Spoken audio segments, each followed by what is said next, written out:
আমাকে বড় বড় কথা বলে, কিন্তু আমরা কথা সবসময় মানুষের পাশে থাকি। আজ ভারতের যে অবস্থা, আমরা যদি হিন্দু মুসলমান খ্রিস্টান বৌদ্ধ জৈন সবাই যদি এক হয়ে না থাকি, আমাদের বিপদ অনিবার্য। সেই জন্য আমাদের একসঙ্গে সব লাঠিগুলো একসঙ্গে জড়ো করতে হবে। এ করতে করিয়া কাজ নাহি যাবে নাহি লাজ।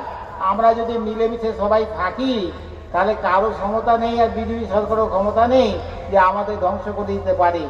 এই যে সিএ, এসআই বা এই সমস্ত যে আইনগুলো চালু করছে, আমি দিল্লিতে গিয়েছিলাম। দিল্লিতে যখন মোদিকে বললাম যে আপনি যে এই আইনগুলো চালু করছেন, এতে কিচ্ছু হবে না, ভারতের মানুষেরা খুব শক্ত, দেখবেন আপনি নিজেই পেঁচিয়ে যাবেন। কিন্তু দেখা যাচ্ছে তিনি আজকে ভোটার লিস্ট করেছে। ভোটার লিস্টে বলেছে 2002 সালে যারা নথিভুক্ত হতে পারবে তারাই থাকবে, নাহলে সব বাংলাদেশে পাঠিয়ে দেওয়া হবে। আর বাংলাদেশে আদাই যাবে যারা এই আইনটা চালু করেছে, তারাই বাংলাদেশে যাবে। কিন্তু ভারতের মানুষ ভারতের মধ্যে থাকবে, তাদেরকে সরাবার ক্ষমতা কারো নেই। এই জন্য আমরা প্রতিটা মানুষকে বলি, ঠাকুর বলতেন কি জানো, বলছে আসমানে কুচকুচে কালো মেঘ দেখা যায়। তা আমরা ভাবি যে বিকালবেলা এই অন্ধকার নেই, এখন সূর্য ডুবে গেছে, কিন্তু কালো মেঘ কোথায়? আমাদের বিশ্বনবী বলেছেন যে আসমানে কুচকুচে কালো মেঘ হচ্ছে সভায় যে মায়েরা বসে আছে, বাবারা বসে আছে, তার মাথার চুলটা তো কালো, সেই জন্য বলেছে আসমানে কুচকুচে কালো মেঘ দেখা যায়। এইবার বিশ্বনবী আবির্ভূত হলেন, তিনি কোথায় এলেন না, ফাঁকা মাঠের মধ্যে। যে সভাতে আমরা বসে আছি ফাঁকা মাঠ, এই সবার মধ্যে এসে বললেন কি, ওকে জমিতে পানি দাও। অর্থাৎ আজকে ইসলাম ধর্মটাকে বড় করে তোলো। এই ইসলাম ধর্ম যদি বড় করতে পারি, তাহলে আমাদের জয় অনিবার্য। সেখানে একজন বৃদ্ধ লোক ছিল, বৃদ্ধ লোক তার জমিতে মাটি কাটছে। নবীটাকে জিজ্ঞাসা করলেন, তুমি এটা কি করছো?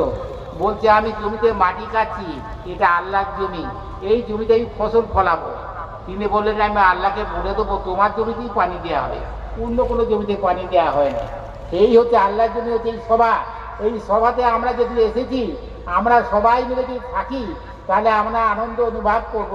কারণ আজকে আমি হিন্দু হয়ে কিন্তু আমি ইসলাম ধর্মের সব কাজই করি। কেন করি না, আমার জন্ম হচ্ছে হিন্দুতে, কিন্তু ইসলাম মায়ের কাছে আমি মানুষ হয়েছি, 5 বছর মানুষ হয়েছি।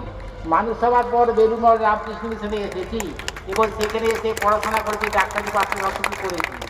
আজকে যে আমার একটা অসুখ করেছিল, সেই অসুখটাতে 16 লক্ষ টাকা খরচা হয়েছিল। কারা দিয়েছে? ইসলাম ভাইরা দিয়েছে, হিন্দু ভাইরা দেয় না। তারা আমাকে বাঁচিয়ে এনেছে। আমার 5 বোতল ব্লাড লেগেছে, কারা দিয়েছে? ইসলাম ভাইরা দিয়েছে, ব্লাড দিয়েও আমাকে বাঁচিয়ে এনেছে। তাহলে তিনি বলছেন একই মিনিটে দুটি কুসব হিন্দু মুসলমান, আমরা সবাই ভাই ভাই, আমরা মিলেমিশে থাকি, এই করতে সব কাজ হবে। এখন রামকৃষ্ণদেব যখন দক্ষিণেশ্বর কালী মন্দিরে হিন্দু আর ইসলামের মধ্যে একটা লড়াই বেঁধেছিল, সেই লড়াইয়ে ঠাকুরকে জিজ্ঞাসা করছে, আচ্ছা ঠাকুর তুমি বলো তো, কে বড়, আল্লাহ বড় না কালী বড়? পরে তারা তো আর বিবাদ করিস না, আমি মাকে গিয়ে জিজ্ঞাসা করে আছি। দক্ষিণেশ্বরে মায়ের পা ধরে ব্যাকুল হয়ে কেঁদে কেঁদে বললো, মাগো তুমি কৃপা করে বলো, এই লড়াই আমি কি করে থামাবো? আর বলে তুই বাজিয়ে দেখ। বলে তাহলে আমি মসজিদে যাব, ইসলাম ধর্ম গ্রহণ করব, নামাজ পড়ব।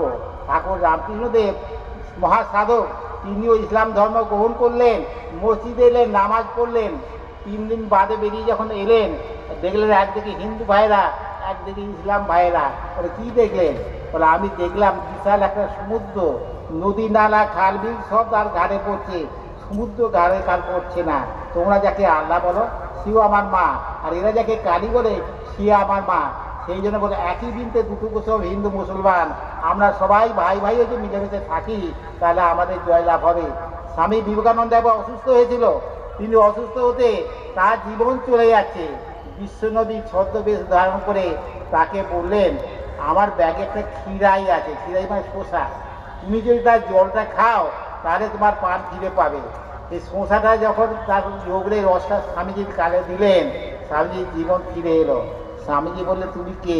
বলছে, আমি বিশ্ব নবী, তোমাকে বাঁচানোর জন্য এসেছি। বিশ্বের মধ্যে তোমার অনেক কাজ আছে, তোমাকে কাজ করতে হবে, আমার পাশে তোমাকে থাকতে হবে। সেই জন্য আমরা দেখি যাকে আমরা নবী বলি, আর হিন্দুরা তাকে স্বামী বিবেকানন্দ বলে, সব জিনিসটা এক।